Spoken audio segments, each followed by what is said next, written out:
Ayos lang ba kayo dyan? Na, ayos. Nililigo kami. Sa poso. At dahil kate ang ating danaw, tayo manggagama. Hindi na makatapa. Ganito lang. Tik naman ang puyo. Aba. Talagang. Tatay ko dyan puyo kayo pang di ulam. Walang po lang dito na ako nakuha kanina. Hindi ako napunta doon. Ito. Nakadali ka pa? Nakadali ka na. Tuying, ayos ka lang ba dyan, boy?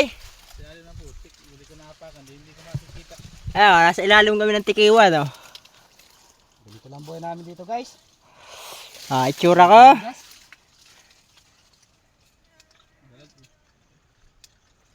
Aray, sakit kahit na yung puyo. Tik naman ng puyo para mamusay.